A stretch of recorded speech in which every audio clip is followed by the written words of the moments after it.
Hi, I'm Daniel Lucas, and welcome to Book 101 Review. Book 101 is all about the books that I read for the last 40 years. And today I have my feature author of the month of January. He is award winning and best selling author, no other than Mr. Harry Turtledove. Welcome to Book 101, Mr. Harry, and can you please introduce more about I'm Harry yourself? Turtledove. I write science fiction. I write a lot of alternate history because I have a history degree that I never got to teach with. I write fantasy. I write historical fiction. I tell lies for a living, and I've managed to make a living at it for more than 30 years now. Mr. Harry Turtledove, thank you so much for sharing your talents to the world. And of course, award winning and best selling author. What inspired you to become a writer? Uh, I discovered that there were some writers whose work that I liked, and I discovered that when I wrote, I could try to sound like them, which is one of the things that writers do when they're learning how. They imitate what they admire, and I did that, and eventually I got the nerve to start sending stories out, and I was doing a good enough job so that after a while I started making money at it. And it beats Yes. working. I think Mr. Yes, and it's working. I think Mr. Harry, you won all the books awards, if I'm not I've, mistaken. I've, Hugo, Bram no, Stoker. I've won the Hugo. I've won several Sidewise Awards. I won a Dragon Con Award. I've won some other things, and it's very nice. I mean, it means people like what I do. That's good. Yes. So, how did your upbringing or education influence your writing? Well, my the things that I read influenced my education because I got interested in the history of the Byzantine Empire, which is what I studied. Because I read a book by L. Sprague de Camp called "Lest Darkness Fall," and that made me interested in the Byzantine Empire, which I'd never heard of till then. And so I ended up with a degree in Byzantine history, and nobody wanted to hire me. So I wrote. And here I am, all these years later. Yes. So, how did you describe your writing style? I try to be accurate. I try to make people think a little bit. I try to amuse them because if they don't keep turning pages, they won't buy the books, and I won't make any money. If I can keep them reading, then that's what I'm aiming to do. So, what was your first published work, and how does it feel to see end the point? The first thing that I published was a fantasy novel called Were Night, which I had tried to write a couple of times when I was younger, and it wasn't good enough to sell. And I tried again in my later 20s when I was very frustrated with writing my dissertation, and it didn't look so bad. And so I started sending it out, and eventually it sold. And that was one of the more amazing days of my life. Amazing days for sure.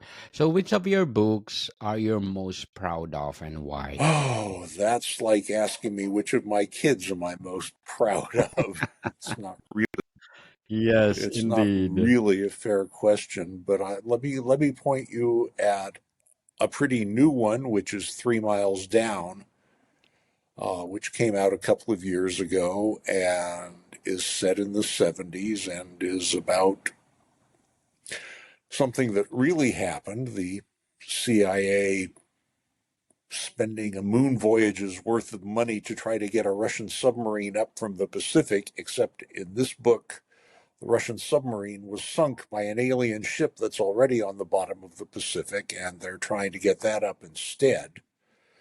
And the book that I'm probably best known for is The Guns of the South, which is the one with Robert E. Lee holding an AK-47 on the cover. The cover art was my idea. My idea was to think, why is this general from 160 years ago holding a Russian assault rifle? And it seems to have worked pretty well. Hmm. Yes. So, what is your typical writing process or daily routine? I sit in a nice, comfortable chair. I have a lap desk. I have a fountain pen. I have paper. I write. I write a couple of Mhm. pages. I put them away. Eventually, I transcribe them on the computer and clean up what I need to do, and then I send them off to an editor.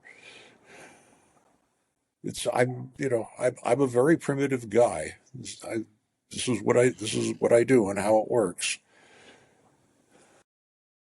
So, how do you approach world building and character development? World building, I think of as being like an iceberg. 90% of it had better be under the surface of the water so it doesn't show. The trick is to tell the things that let the reader know that you already know all the other stuff that you're not talking about, that he doesn't need to worry about it. So the world doesn't seem like it's cardboard and it goes away when you're not looking directly at it. Characters Hmm. are built out of pieces of me, inevitably, and pieces of people I know, and pieces of people that I've read about. And if they're historical figures, they're based on whatever I can find out about that person and how that person responded to things. And then we just go from there. So, where do you find inspiration for your stories? Almost anywhere. I mean, ideas are the easy part. The stories are the hard part. Uh, I mean, I've had an idea for a story while I was taking a shower, while I was washing the dishes, while I'm reading a book about Hmm. something that I really didn't expect to have anything about, an idea about. I got the idea for 3 Miles Down when I saw in a catalog a book about the real story of the Hughes Global Explorer, the CIA ship that tried to raise the Russian submarine. And I thought, ooh, what if it weren't just a submarine? What if there were an alien ship down there too? And that's where the book came from. That They can come anywhere.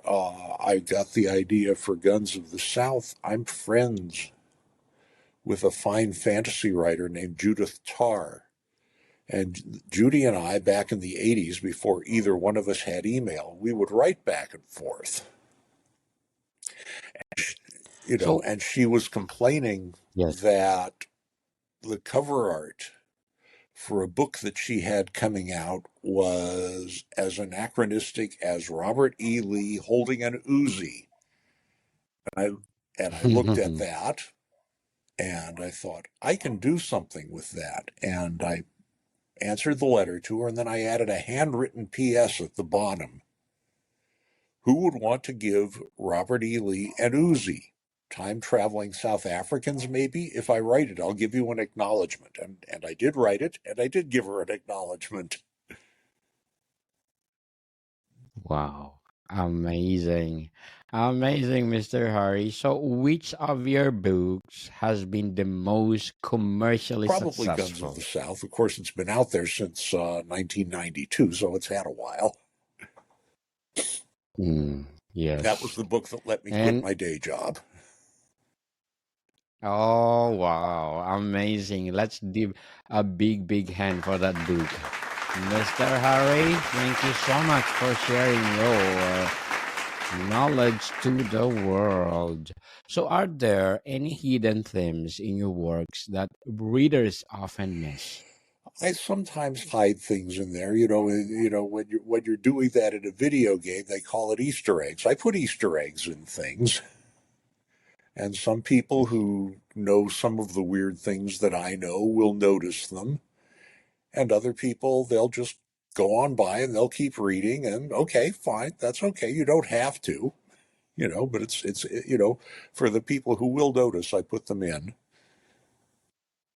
Mm, yes.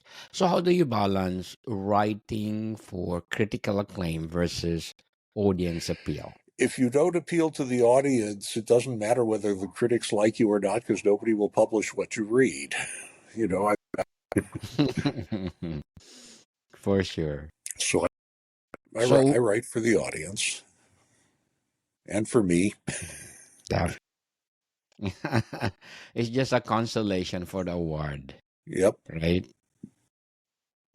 So, what awards have you won and what they mean to you? Oh gosh, what all have I won? I've won a Hugo. I've lost a couple of Hugos. I've lost a couple of Nebulas. I've won a Dragon Con award. I've won a bunch of Sidewise awards. I've won an award from Italy. I've won an award for YA fiction.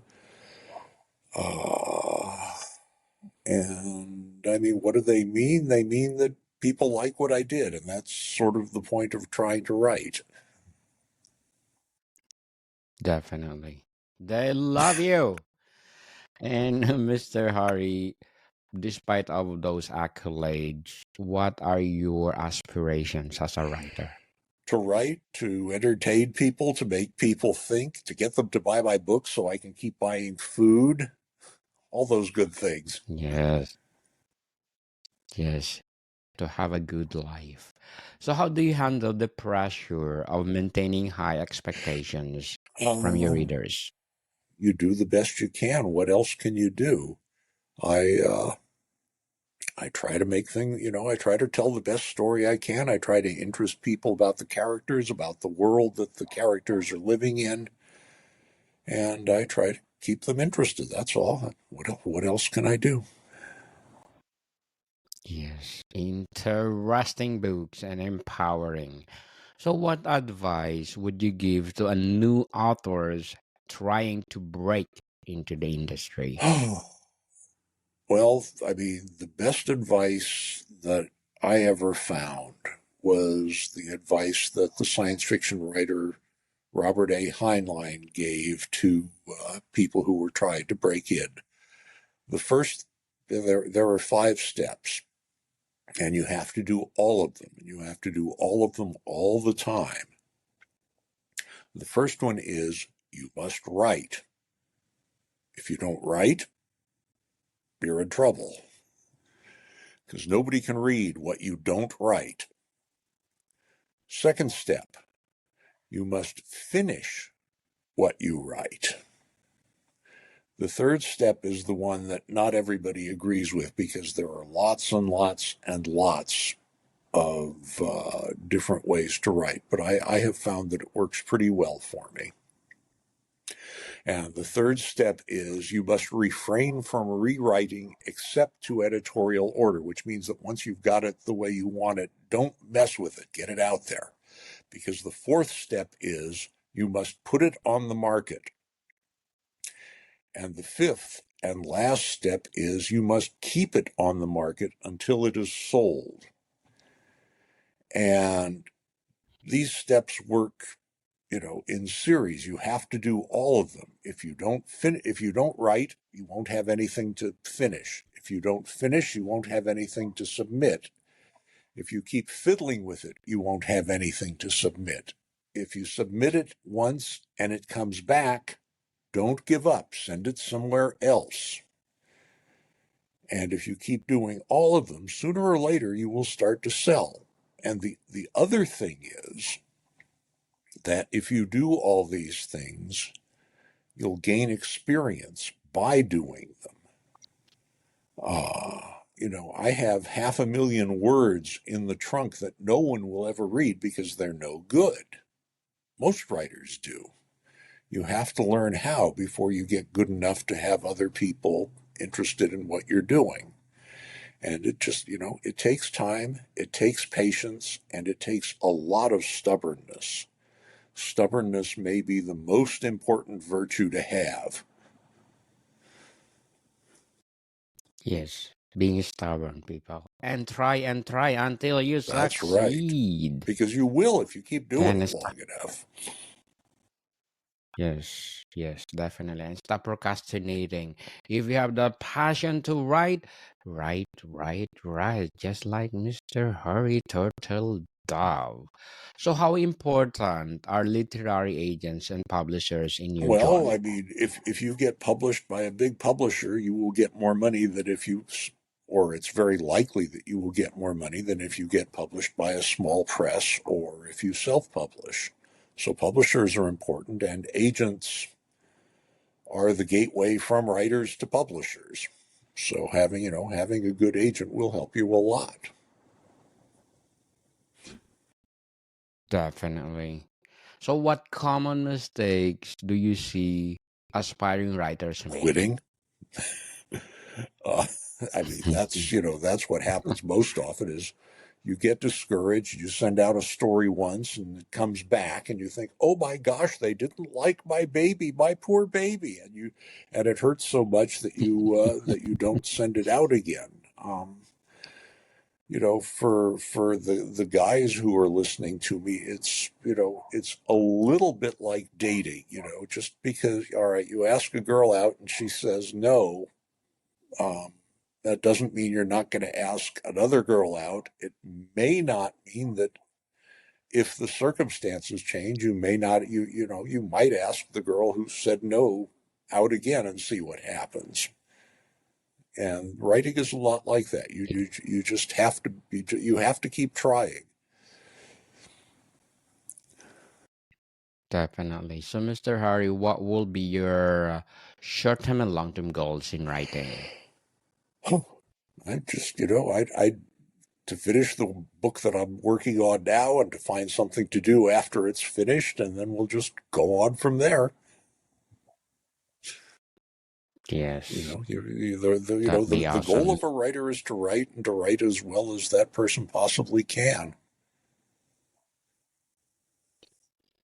Looking forward for those books, Mr. Thank you. Harry. And how do you want your work to be remembered by readers and literary world? I really don't worry about that a whole lot. If people keep reading me after I'm gone, that's about as close to immortality as anybody comes. You know, uh, I just, I'm doing the best I can. That's all I can do. Yes, to the best of the best.